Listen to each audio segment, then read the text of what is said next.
최고의 카드를 꺼내기 위해서 오늘 여기 모였습니다. 지금 현재 봤을 때 셀트리온 전 세계가 인정하는 훌륭한 생명과학 회사입니다.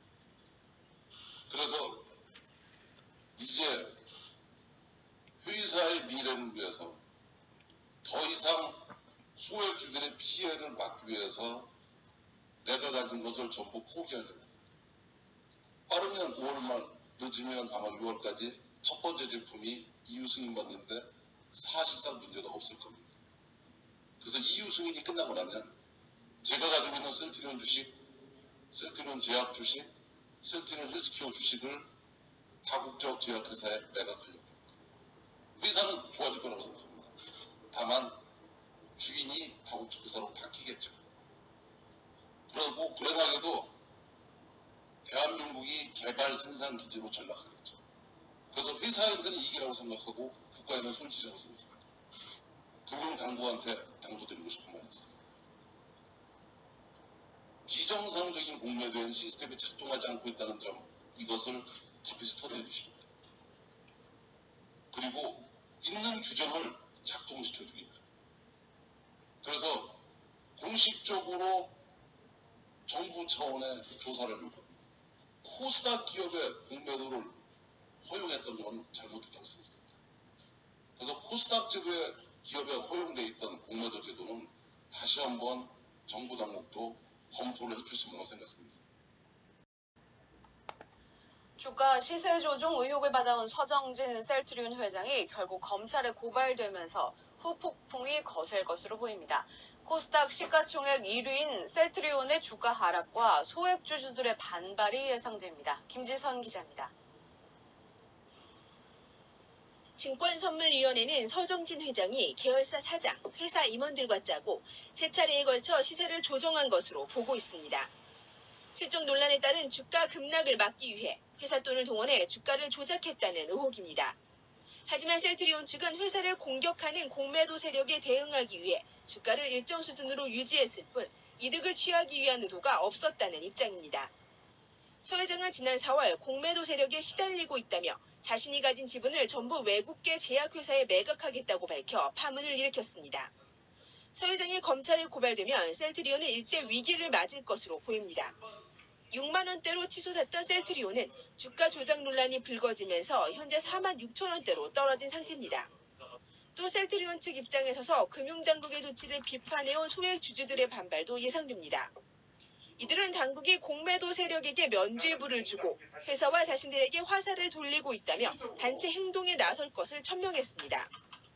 현재 불법 공매도 세력이라고 의심되는 세력들이 존재하고 있다는 것을 우리 소액주주 10만 명 이상이 2년 이상을 당하고 피해를 보고 현재 여기에 와 있는 소액주주분 여러분들이 증인이라는 것을 셀트리온이 자체 개발한 자가 면역 질환 치료제 램시마의 해외 진출에도 걸림돌이 될 것으로 보입니다.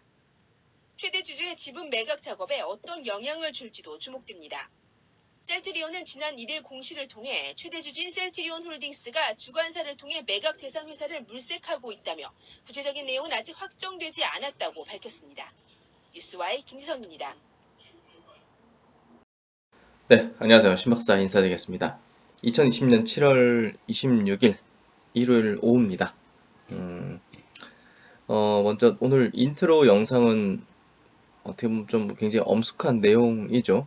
예, 서정진 회장의 지난 공매도와의 어떤 전쟁, 10년의 전쟁을 좀 얘기해 줄 수 있는 그런 내용인데요. 그런 어떤 과거 사건이죠. 예. 그래서 셀트리온과 공매도는 뗄 수도 없고, 또 한국 증시의 대표적인 공매도 표상이라는 이제 어떤 기업이 셀트리온이었죠. 그래서 이번 이제 서정진 회장이 이제 은퇴를 앞두고서 공매도의 어떤 최후를 또 볼 수 있을 것인가. 그래서 공매도가 지금 금지 기간이죠. 9월 15일까지. 이거에 대한 어떤 정부의 어떤 내용들, 연장할지 여부나 이런 것들도 한번 짚어보고요. 이것에 대한 어떤 각계 각층의 또 의견들이 있지 않습니까? 공매도에 대한 그런 것들을 다각도로 이제 의견을 들어보면서 우리가 또 판단해 볼 수 있는 그런 시간을 한번 가져볼게요. 그리고 공매도에 대해서 잘 모르시는 분들도 계시는 것 같더라고요. 제가 이제 지난주에도 이제 한 친척 에게 이제 공매도에 관련된 질문을 들었는데 모를 수 있는 분들이 계실 것 같다는 생각이 들어요. 이 개념에 대한 부분을. 그래서 그런 부분도 제가 이번 시간을 맞아서 한번 자세하게 좀 설명드려보도록 하겠습니다. 우선 거래소 사이트에 있는 공매도에 대한 어떤 정의, 개념, 의의를 한번 좀 보도록 할게요. 의의. 어떤 의미가 있는가, 공매도라는 게. 공매도는 소유하지 않은 증권을 매도하는 것으로 무차입 공매도, 전혀 없는 상태에서 그냥 매도하는, 이거는 금지되어 있고 당연히 다른 나라들도 대부분 다 금지되어 있습니다. 일반적으로 차입한, 이 주식을 갖고 있는 사람한테, 예를 들면 셀트리온 주식을 갖고 있는 사람한테 가서 이걸 빌려주세요 해가지고 빌려와서 시장에서 매도하는, 요걸 이제 차입 공매도라고 합니다. 요 차입 공매도만 이제 허용이 되어 있습니다.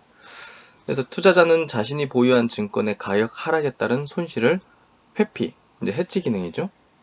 회지하거나 고평가된 증권의 매도를 통한 차익을 얻기 위해 주로 공매도를 활용하고 있습니다. 그러니까 하락에 따른 손실 회피, 이게 무슨 얘기냐, 뭐 이런 얘기를 할 수도 있잖아요. 근데 이제 정말 5년, 10년을 가져가는 어떤 투자자 입장에서 5년, 10년을 가져가는 그런 장기 투자자 입장에서 어떤 일시적으로 떨어질 수 있는 그런 구간대라고 판단된다면 이거를 뭐랄까요, 해지성으로 공매도를 할 수도 있는 거죠. 뭐 그런 차원에서 행해질 수도 있고요. 혹은 이제 이게 너무 고평가돼 있어. 와, 해지펀드 입장에서 볼 때 이건 너무 고평가돼 있어 하면 뭐 예를 들어서 최근에 뭐 신풍제약 같은 게 해지펀드 입장에서 너무 고평가돼 있어. 그러면 이거를 빌려와서 매도를 쳐서 차익을 얻기 위한, 그러니까 해지 기능과 혹은 차익 거래, 이 두 가지 관점에서 공매도의 의의를 가지고 또 이제 행해진다 보면 될 것 같아요.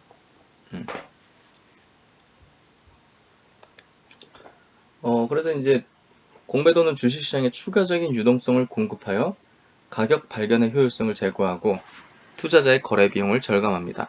또한 부정적인 정보가 가격에 빠르게 반영될 수 있도록 하여 주가 버블 형성을 방지하고 변동성을 줄이는 등 수익 기능이 있어서 전 세계 대부분의 증권 시장에서는 공매도를 수용하고 있습니다. 그러니까 이제 제 생각은요, 이래요. 공매도가 사실 우리나라에서 필요할까요? 저는 정부가 이번에 공매도 금지를 했지 않습니까?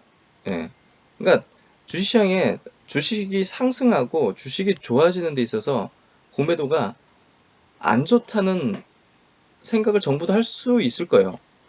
이런 공매도 금지를 했다는 것 자체가 그런 거 아닙니까? 근데 공매도를 폐지할 수가 없어요. 정부 입장에서. 왜냐하면 우리나라는 전 세계 금융시장과 연결돼 있고 개방화가 돼 있지 않습니까? 그렇기 때문에 우리나라에서 이제 외국인들이 이제 거래를 하고 그런 부분에 있어서 이제 외국인 입장에서도 우리나라에 공매도라는 어떤 제도가 있는 게 우리나라에서 또 자본을 이제 융통하고 이렇게 투자하고 거래하는 그런 또 주요한 원인 중에 또 하나거든요. 이유 중에. 그러니까 다른 나라들은 다 이제 공매도 제도가 열려 있는데 우리나라가 이렇게 폐지가 돼버리면 그거는 정부 입장에서도 상당히 고민스러워지는 부분이거든요. 그러니까 공매도라는 게 정말 볼 때는 필요악인 것 같아요. 그렇죠? 우리나라에서 그동안 행해진 부분들 보면. 근데 정부 입장에서는 이걸 폐지를 할 수는 없어요. 폐지한다는 것 자체는 전 세계의 어떤 금융시장과 연결된 고리를 끊어버리는 어떤 개념이 될 수 있기 때문에 이거를 폐지는 할 수 없지만 보완을 해야 된다고 생각해요. 보완을. 그런 부분들이 좀 행해져야 되는데 그런 부분들이 이따가 또 보면서 얘기를 한번 들어볼게요. 그래서 이제 간단하게 공매도라는 건 이렇게 좀 설명드려볼까요? 예를 들어서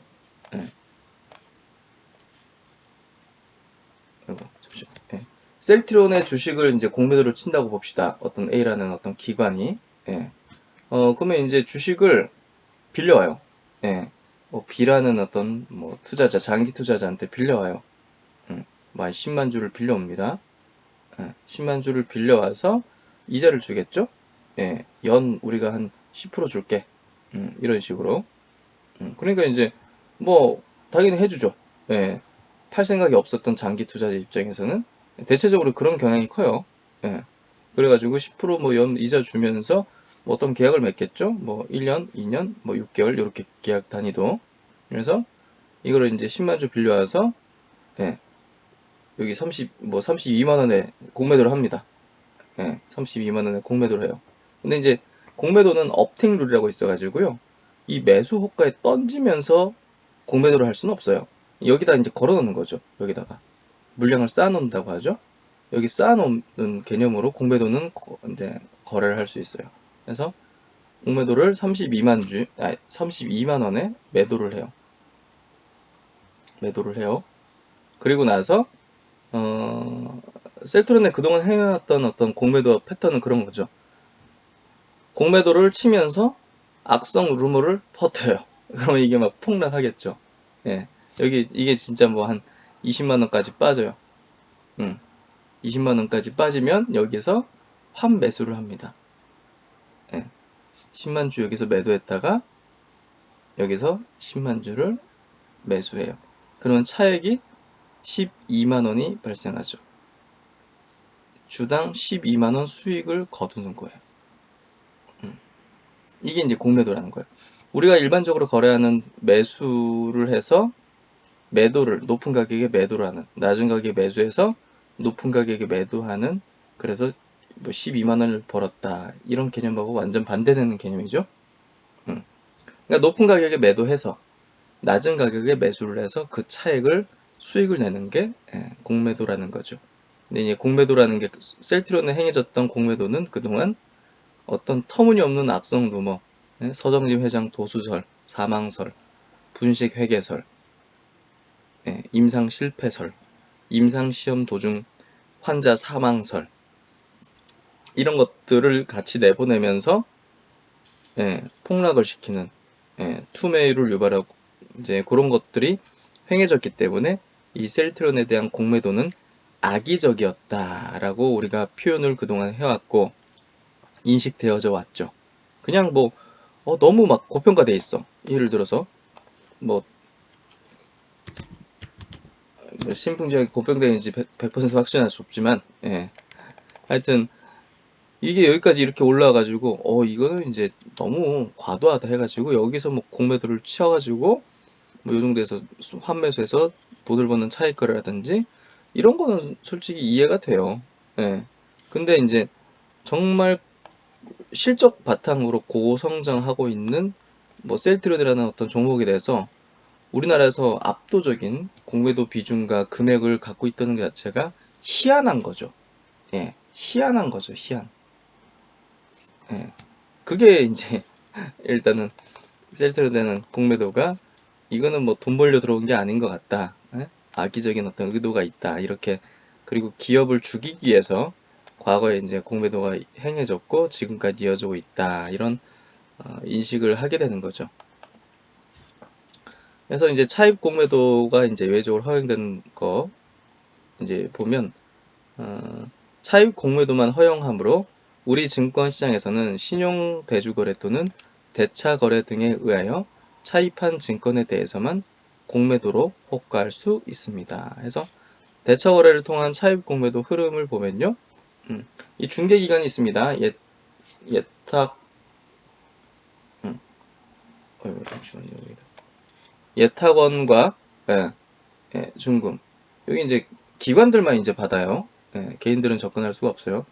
여기 이제 대여자가 여기 이제 대여를 해주고 이거를 차입자가 차입을 해서 나중에 이제 상환을 해주는 이런 구도고요. 차입자는 증권 주식시장에서 이거를 매도하고 나중에 환매수해서 상환해주는 이런 형태입니다. 그러니까 두 가지 이제 요 부문으로 나뉘죠. 대차거래 그리고 직접 이제 공매도 거래 시장에서 하는 거. 그러니까 대차거래는 여기 요 대차거래 이 부분은 우리가 여기서 볼 수 있죠. HS 들어가면 이제 종목별 대차거래 현황 보면 이렇게 이제 대여를 해 놓은 거죠. 셀트리온 같은 경우는 1550만 주가 대차 빌려놨구나. 예, 금액으로 치면 거의 한 5조 가까이 되는 금액이죠.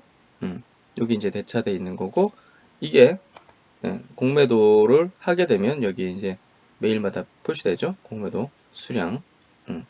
공매도 금자 기간이라도 이제 할 수 있는 측이 있습니다. 이따가 설명드리겠지만, 그래서 이렇게 이제 빌린 거에 대해서 이렇게 공매도를 할지 여부, 여러 가지 어떤 공매도를 할 수도 있고 뭐 다른 거래들도 할 수 있는 부분들이 있어요. 근데 이제 대부분 공매도를 위한 어떤 대차 거래죠. 그래서 이렇게 대차를 먼저 하고 나서 나중에 시장에서 공매도를 할 수 있다. 대차 거래가 늘어나고 줄어들고에 따라서 향후 공매도가 좀 늘어날 수 있구나, 줄어들 수 있구나, 이런 것들도 좀 예상을 해볼 수 있는 거고요. 흐름상. 그리고 이제 거래소에 이제 여러 가지 질의응답입니다. 왜 개인의 공매도 비중이 낮은가요?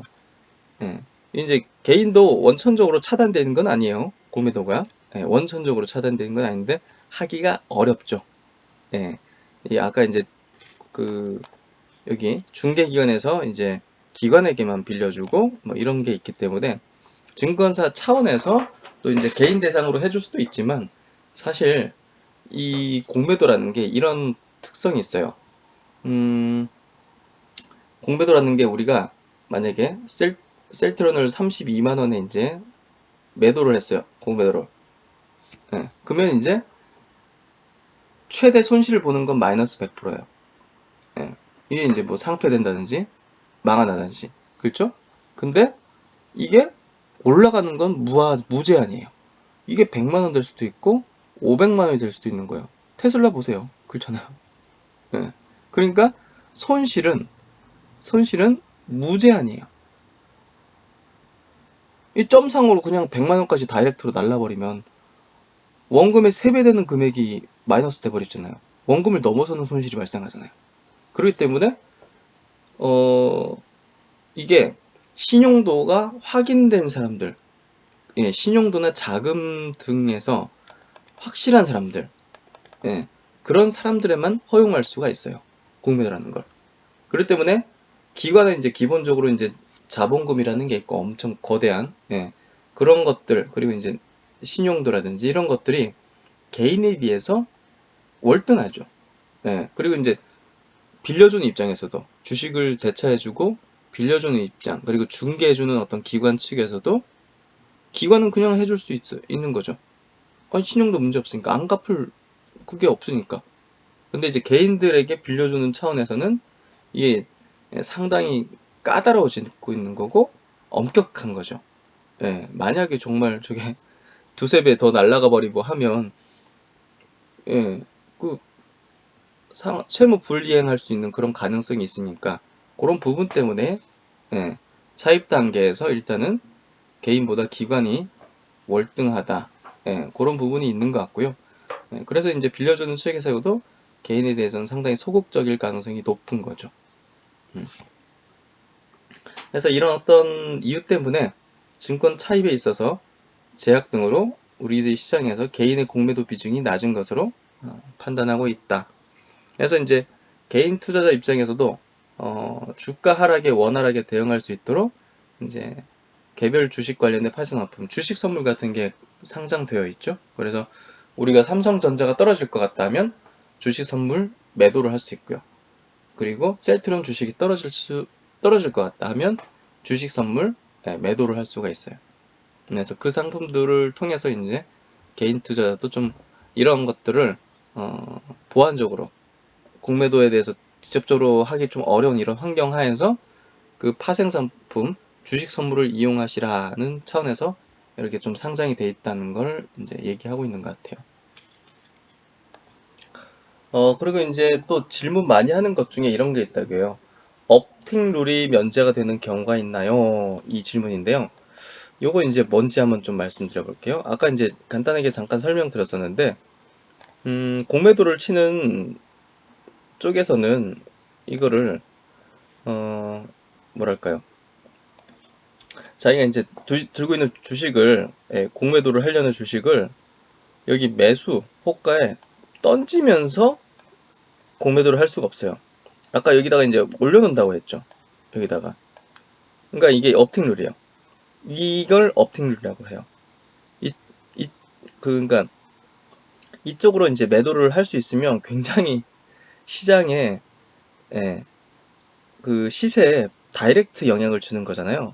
예, 악용될 수 있다 이런 어떤 관점이기 때문에 여기다 그냥 물량을 올려두는, 예, 그런 형태로 공매도를 할 수 있다 이렇게 하는 게 업팅 룰 규정이거든요. 근데 이제 이게 면제되는 경우가 있어요. 여기 보시면, 예, 차익 거래나 뭐 해지 거래 등으로, 예, 예외적인 사유는 다음과 같다 이렇게 나와 있죠. 지수 차익 거래, 프로그램 쪽이라고 보시면 될 것 같아요. 프로그램 거래라든지 여기 보시면 유동성 공급 호가 LP를 제출하거나 시장 조성 호가. 최근에 이제 시장 조성 호가는 이제 예외적으로 할 수가 있거든요. 예, 이런 거 할 때는 밑으로 그냥 던져버릴 수 있다는 거죠. 매수 여기 호가에다가 던져버릴 수 있다는 거죠. 그러니까 시세에 영향을 미칠 수 있는 거죠. 예. 그래서 이런 부분들이 어떻게 보면 좀 모르겠습니다. 예외를 활용해서 뭔가 좀 의도적으로 할 수도 있는 그런 부분이라고 생각돼요. 그래서 차익거래, 해지거래 요 용도로는, 예, 업등률이 면제된다. 그리고 이제 공매도 하기 위해서 차입한 증권은 언제까지 상환해야 하나? 예. 거래소는 공매도에 대한 상환 매수 시한을 별도로 정해두고 있지 않습니다.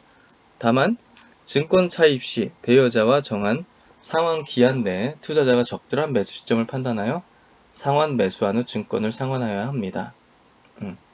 그러니까 이제 뭐냐면요, 이 증권사하고 이제 보통 헤지 펀드 쪽이나, 예, 다른 어떤 외국계 펀드가 이제 계약을 맺거든요. 근데 그거는 장외에서 이루어져요, 보통. 그렇기 때문에 그 개별 간의 기업 간의 거래 계약인 거죠. 그러니까 알 수 없어요. 누구도 알 수 없어요. 예, 뭐 거래소도 알 수 없고 결국은 이 공매도 하기 위한 어떤 거래 자체는 굉장히 은밀하다고 좀 볼 수가 있어요. 보시면 여기는 질문 있죠. 공매도 잔고 공시에서 헤지펀드의 이름은 보이지 않고 증권사 이름만 보이는 이유는 무엇인가요? 이거 한번 볼게요. 지금 우리나라 시장에서 공매도 잔고 비중 상위 50종목이에요. 예, 상장 주식수 대비해서 공매도 잔고가 비중이 어떻게 되느냐, 이게 거래소 시장이고요. 예, 롯데관광개발이 제일 높네요. 그리고 두산인프라코가 두 번째고 셀트론이 이제 세 번째입니다. 6.24%. 금액으로 따지면 압도적이죠. 롯데관광개발 780억, 두산인프라 990억, 셀트론은 2조 7천억. 압도적이죠. 네, 완전히 그냥 압도하고 있습니다. 그리고 이제 코스닥 시장 한번 볼까요? 코스닥 시장 보시면 헬릭스미스, 신라젠, 뭐 KMW, HLB 뭐 이런 기업들이, 예, 상위에 있고요. 금액으로 따진다면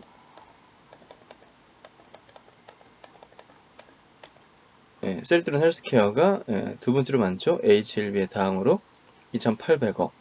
예, 비중이 이제 1.85%로 낮은 편이죠. 예. 그래서 이제 셀트론의 지금 공매도 대량 보유자 현황을 보면요, 여기 클릭을 해보면 이렇게 뜨거든요.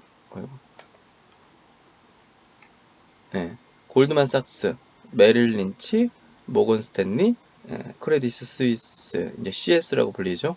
요 이제 4개 회사가 이제 잔고 대량 보유자 현황으로 나와 있거든요. 그러면 이제 뭐 여기 뭐 어떤 펀드 뭐 이런 게 전혀 없죠. 어떤 뭐 외국 뭐 개인이면 뭐 개인 이름이라든지 이런 것도 전혀 없죠. 예, 그냥 이제 요 우리가 잘 알고 있는 대형 증권사 이름만 딱 나와 있어요. 이게 왜 이렇게 돼 있느냐? 공매도 잔고 공시에서 헤지펀드의 이름은 보이지 않고 증권사에만 보이는 이유는 무엇인가요? 일부 투자자는 증권사와 TRS, 토탈 리턴 스왑 계약을 맺은 후, 이게 이제 뭐냐면요, 간단하게 얘기하면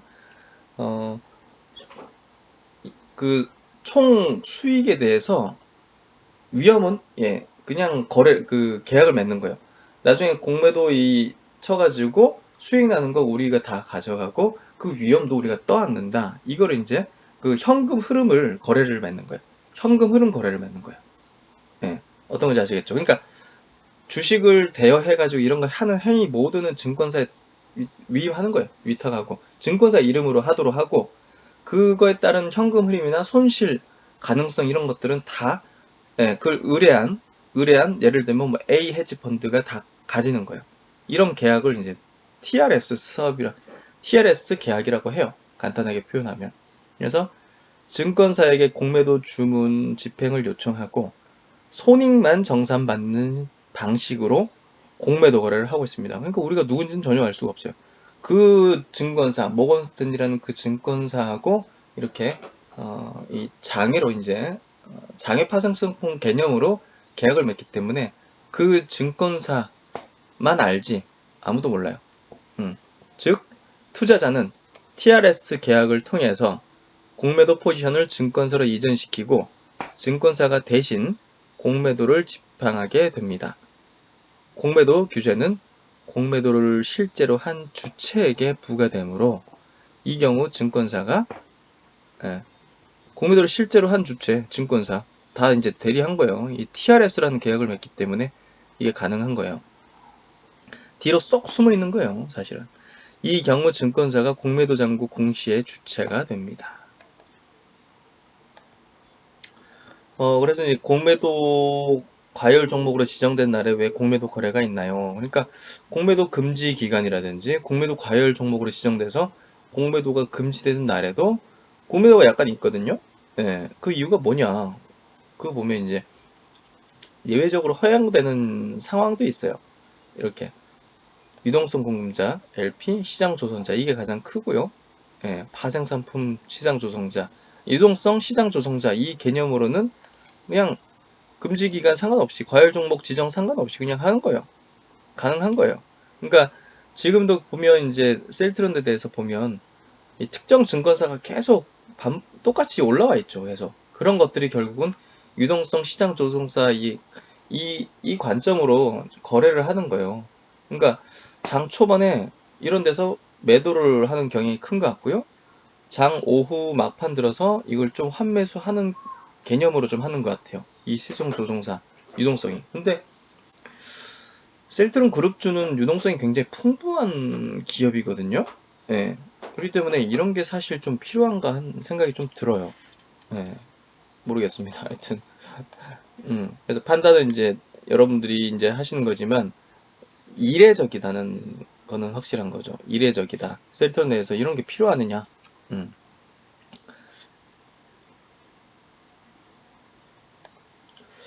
그래서 이제 과거에 이제 요 글은 아마 보신 분들도 계실 거예요.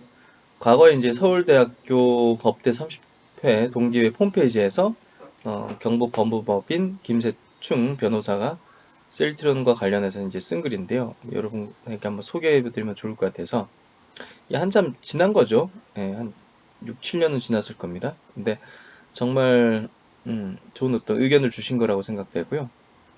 국내 이제 증권사 애널리스트의 이제 모럴 해저드라고 이렇게 했는데요.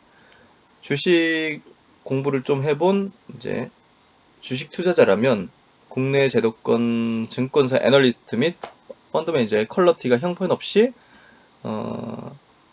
한자가 어렵네요. 저질이며 또한 증권회사 자체가 조직적으로 모럴 해저드 상태에 빠져 있다는 사실을 알게 됩니다. 게다가 이제 감독기관인 금융감독원은 내부 구성원이 거의 전부 각 증권사 등 금융기관에서 충원되고 있어서 정상적인 감독 기능을 제대로 수행하지 못하고 있다는 지적을 받고 있습니다. 무능하고 부패한 금융감독원을 폐지하고 감사원에 금융부서를 한 개 더 두어서 감독을 하게 하거나 아니면 중앙부처인 기획재정부에서 직접 감독을 실시하는 것이 더 효율적이라는 여론이 많다고 들었습니다. 국내 주식시장에서 가장 문제로 지적되는 것 중 하나가 바로 기관 및 외국인의 공매도 제도인데 물론 공매도의 순기능은 충분히 인정되지만 실제로 주식시장에서 기승을 부리는 공매도는 단순한 해지 기능이 아니라 대단히 위험한 역기능을 가지고 있는 것입니다. 특히 투하 자본의 회임 기간이 매우 장기간인, 그러니까 투자를 하고 나서 그거를 이제 어떤 수익으로 회수할 수 있는 기간이 매우 장기간인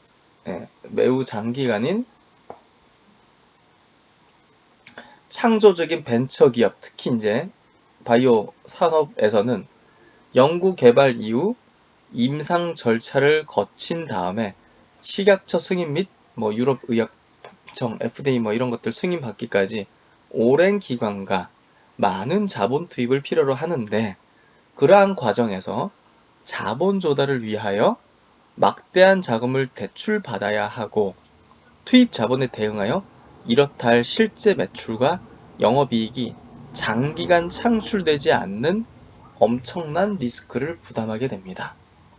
여기서 증권사들이 작당하여 이러한 리스크를 파고들어서 허위 루머를 퍼뜨리고 부정적인 리포트를 발표하면서 공매도를 행사할 경우에는 이를 견뎌낼 만한 중견기업은 실제로 하나도 없다는 점이 중요합니다.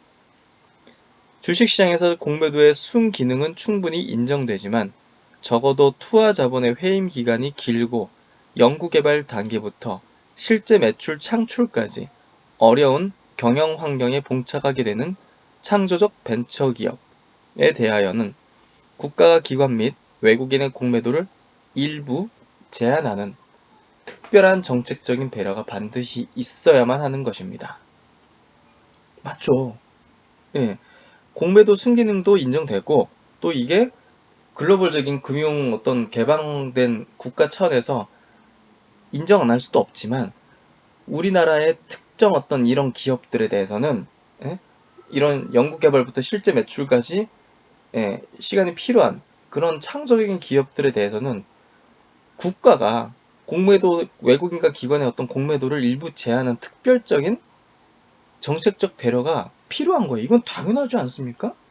이게 국가가 있는 이유고 우리나라가 정부가 해야 될 몫이 아니겠습니까? 그러니까 이런 것들이 이루어져야 된다는 거예요. 이걸 이렇게 해안 있는 분이 이렇게 오래전에 이렇게 의견을 냈는데도 불구하고 이런 것들이 전혀 반영되지 않고 있는 게 정말 개탄스러운 일인 거죠. 증권사 애널리스트들은 공매도의 타겟으로 정해진 해당 기업에 대하여는 허위 루머를 퍼뜨리고 부정적인 리포트를 발표하여 주식시장의 투자 심리를 냉각시키고 증권사 펀드 매니저들은 장중에 시장의 공포심을 유발시킬 정도로 엄청난 공매도 물량을 투하하고 다시 저점에 매집하는 형태를 거듭하고 있으며 몇 개의 증권사들이 서로 통모하여 자전거래를 일삼고 있는데도 감독기관이라는 금융감독원에서는 애써 외면하고 있는 것입니다. 하며 이런 의견과 문제 제기를 냈었죠. 다 맞는 얘기입니다. 지금 보더라도 이 몇 년 지난 겁니까? 근데도 딱 들어맞는 거고 아직 조치가 되지 않고 있는 여전한 지금의 공매도 환경인 것 같습니다. 최근 뉴스입니다. 올해 3월달 뉴스인데요. 불법 공매도 10년간 배간곳 제재는 손반방이 수준이다. 아까 이제 여러가지 뭐 무차입 공매도라든지 혹은 업팅룰, 다이렉트로 이제 매수호가에 꽂아버리는 그런 업팅룰 제도, 이런 것들이 안 지켜지는 거가 많아요.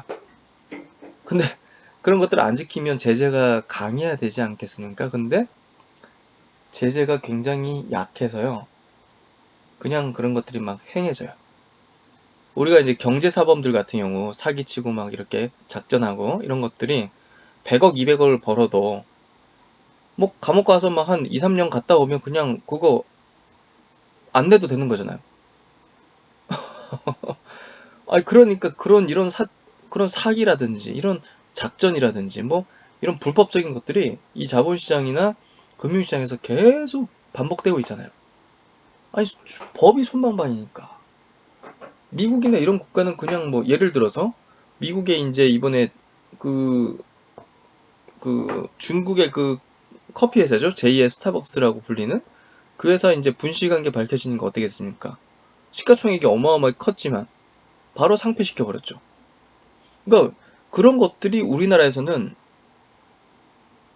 굉장히 좀 약하다는 거죠.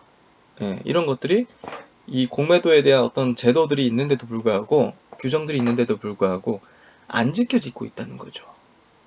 예, 그러니까 정말 개인 투자들은 기울어진 운동장에서 지금 그런 공룡들하고, 예? 무법자들하고 거의 무법자들 같은 수준으로 하고 있는 측하고 싸우고 있기 때문에 불공평하다는 거죠. 예.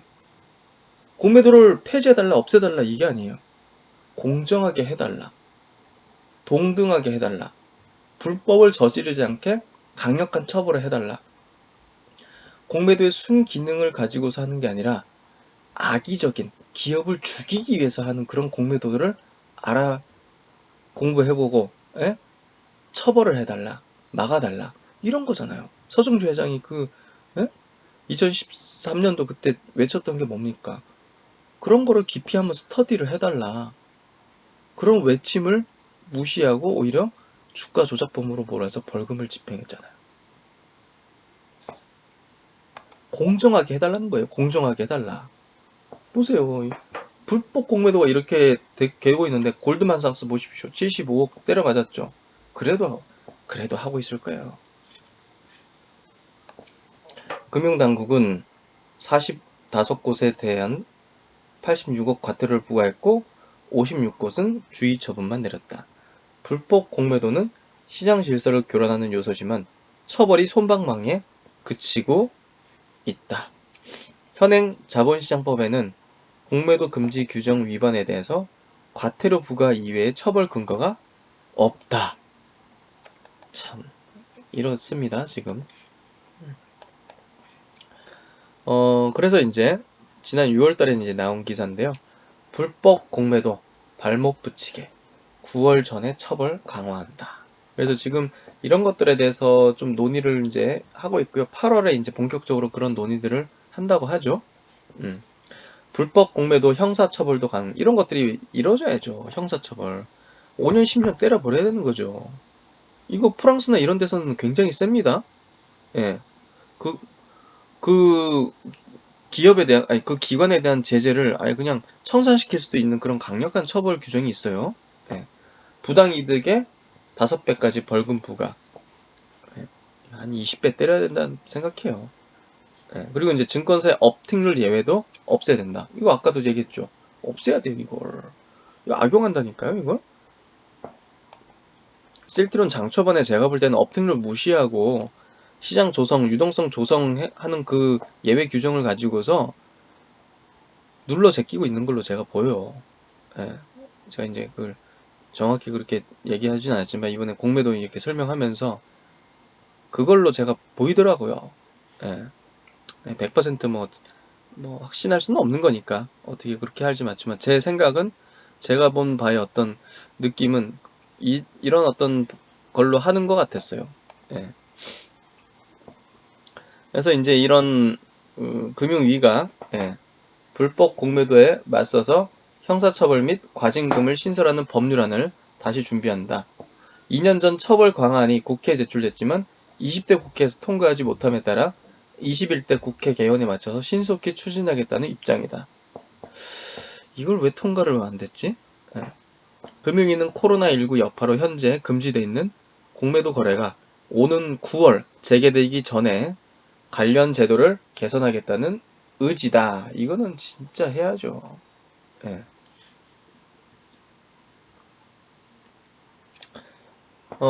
그래서 이제 보시면 증시 주변에서는 국내 코스피와 코스닥의 시장 규모가 해외 거래소보다 작기 때문에 인위적으로 흔들 수 있는 소지가 큰 반면 처벌 수위가 낮기 때문에 외국계의 놀이터가 되고 있다는 비판이 지속적으로 제기되고 있다. 실제 국내 처벌 규정은 무차입 공매도에 대해 건당 6천만원 과태료를 기준으로 50%를 가지고 한 9천만원이 최대치다. 이게 뭡니까? 아니, 야, 건당이잖아요. 아니, 뭐, 무차익 공매도를 만약에 100억 원어치 했다면, 50%에 대해서 벌금이다 하면 50억을 벌금 내야 되는 건데, 그런 게 아니라, 건당 그냥 6천만 원이야. 아니, 그러면 10억을 무차익 공매도 하든, 100억을 무차익 공매도 하든, 이거 그냥 1000억을 무차익 공매도 하든, 그냥 건당 6천만 원 과태료. 거기에 과중하면 그냥 9천만 원이에요. 아니, 그러면, 아유, 이걸 누가 지킵니까, 그러면? 예. 그래서 주요 이제 선진국은 불법 공매도를 매우 강력하게 다룬다. 미국은 시세 조종이나 부당 이득을 위한 불공정 공매도에 대해 60억 이하 벌금, 20년 이하 징역형이라는 무거운 처벌 조항을 두고 있다. 프랑스는 무차입 공매도로 얻은 이익의 10배를 벌금으로 부과하며 영업정지 처분이 뒤따른다. 예, 우리나라는 너무 약하잖아요, 지금. 그렇죠? 그리고 이제 김병국 더불어민주당 의원실에 따르면 금융당국은 업팅룰 위반 사례가 없다고 해왔지만 2008년도 대규모 징계 사건이 있었던 것으로 국정감사에서 밝혀진 바 있다. 당시 금감원이 실시한 공매도 부문 검사로 32개 증권사가 제재 조치를 받았다. 이는 공매도 주문을 수탁한 45개 증권사 중 70%가 규정을 위반한 것이다. 이거 제대로 안 지켜지고 있다는 거네요. 그렇죠? 네. 참. 그래서 이제 개인 투자자들만 피해를 보지 않도록 균형 잡힌 제도 개선이 필요하다. 야, 이거 좀 심하다. 그렇죠? 그래서 이제 다양한 어떤 사람들의 어떤 의견도 한번 들어볼 필요가 있는데요. 정대영 소년경제연구소장의 얘기예요. 네. 이게 지금 어려운 제도다. 대부분 나라가 공매도를 허용하고 있다. 조금씩은 나라마다 형식은 다른데, 그리고 이제 순수한 경제 논리로 본다면 공매도가 시장의 효율성을 높이는 데 도움이 된다는 이론적인 주장이 많다. 그래서 우리나라도 공매도가 허용되었는데 우리나라의 공매도는 실질적으로 외국인과 기관 대상이고 개인은 거의 못한다. 공매도 금지 연장해야 된다는 이제 의견인데요. 외국인 비중이 30% 이상으로 세계에서 가장 높은 비중이고 외국인의 놀이터다.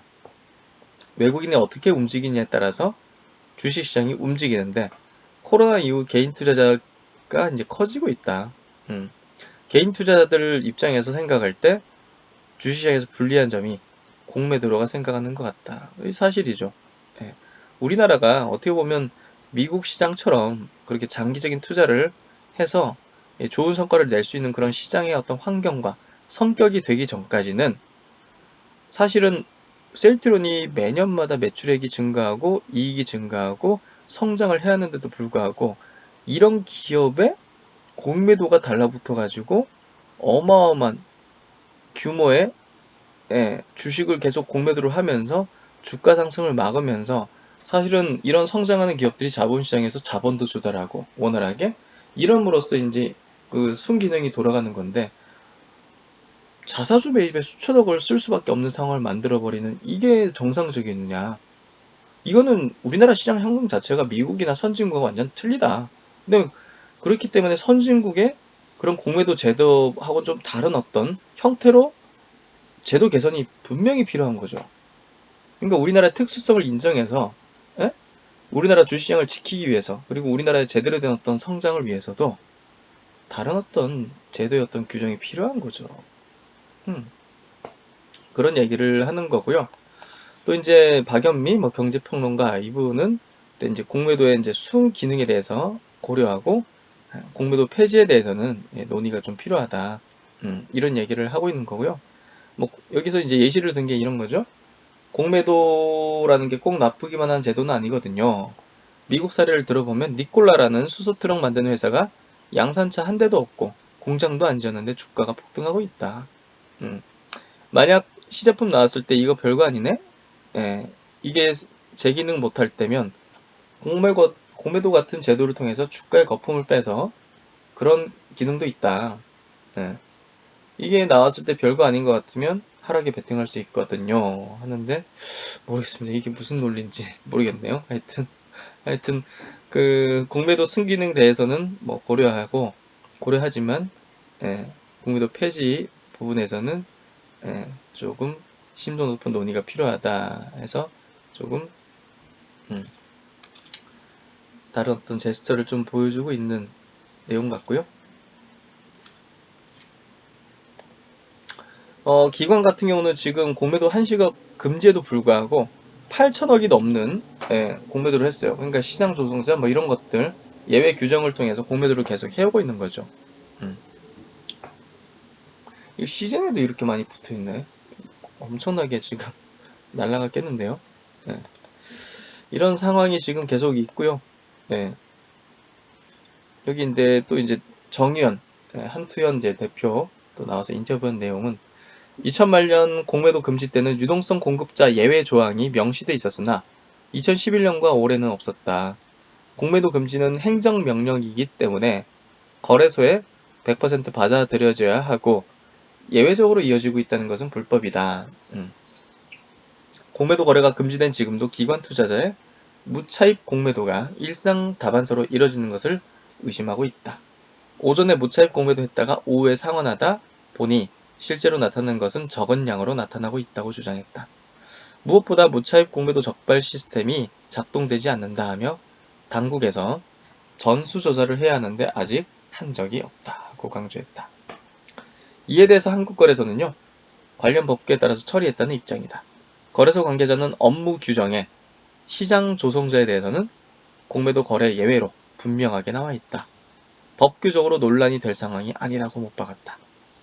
코로나19로 프랑스나 독일 등에서도 공매도가 한시적으로 금지됐지만 이곳에서도 시장 조성자들의 공매도는 예외로 돼 있다는 설명이다. 무차입 공매도 의혹과 관련해서도 무차입 공매도는 불법이라면서 주장에 대한 근거가 없다. 근거가 없으면 단순 주장에 불과하다고 일축했다. 그래서 참 안타까운 상황인 것 같고요. 셀트론의 주가 차트의 모습입니다. 공매도가 정말 10년 전부터 대규모로 지금까지 버티고 앉아 있습니다. 공매도는 지금도 엄청난 손실을 갖고 있을 거고요. 이게 아무리 그쪽이 어떤 성격의 자금이라 하더라도 이게 테슬라 같은 그런 어떤 흐름으로 전개된다면 그게 어떠한 자금이라 하더라도 공매도는 최후의 상황을 맞이할 가능성이 높습니다. 이번에 코로나 항체 치료제 개발이라는 이 글로벌적인 어떤 모멘텀이지 않습니까? 이 상황 자체는 이 공매도의 어떤 최후 모습을 볼 수 있게 할 가능성이 충분히 있습니다. 제가 볼 때는. 그렇기 때문에 이번 이 서정진 회장 은퇴와 맞물려 가지고 이 10년간의 그 공매도의 어떤 전쟁 자체가 큰 어떤 국면을 맞이하게 될 가능성이 높다고 생각해요. 그래서 지금 보여지고 있는 이 주가 흐름 자체는 정말 큰 굉장한 쓰나미 전에 어떤 고요한 구간대 태풍의 눈과 같은 어떤 그런 모습, 저는 그런 모습들이 좀 연상이 되고요. 사실 뭐 이게 이렇게 여기서 뭐 좀 왔다 갔다 한다고 흔들리지 않잖아요. 뭐 안전마진 자체로 실적이라는 게 버티고 앉아있고, 또 지금 강력한 모멘텀 자체로 코로나 치료제 개발하는 부분들, 뭐 진단키트 부분들이 대기하고 앉아있는 이 상황 속에서 셀트론보다 더 편안하게 갖고 있을 수 있는 종목 있어요? 없는 것 같은데요, 저는? 그리고 이 종목만큼 엄청난 기대를 품을 수 있는 위로 업사이드 퍼포먼스를 낼 수 있는 종목 찾는 것도 쉽지가 않아요. 그러니까 이 동시에 갖고 있으면서 안정성과 이 폭발성을. 그렇기 때문에 이 종목은 왕이에요. 바이오 왕이에요. 그래서 공매도 세력과의 전쟁 10년, 서정진 회장은 반드시 은퇴 전에 공매도의 최후를 보게 될 것입니다. 바로 셀트론이 정의이자 미래라고 생각합니다. 그 모습이 앞으로 몇 개월 안짝에 나타날 가능성이 상당히 높다고 생각합니다.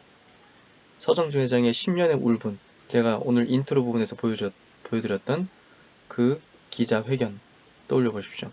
지금의 어떻게 보면 좀 인자한 표정과 인상하고 다르게 그때는 굉장한 결연하고 긴장한 그런 표정이 역력한 것 같아요. 완전히 다른 표정이고 다른 인상이에요. 그 가장 그 울분 가지고 있는 서정진 회장은 이번에 은퇴 전에 공매도의 전쟁을 끝내려고 할 가능성이 높다고 생각합니다. 그 키가 바로 제가 볼 때는 코로나 치료제라고 생각이 되네요. 셀트론이 정의이자 미래다. 네, 이렇게 마무리를 짓도록 하겠습니다.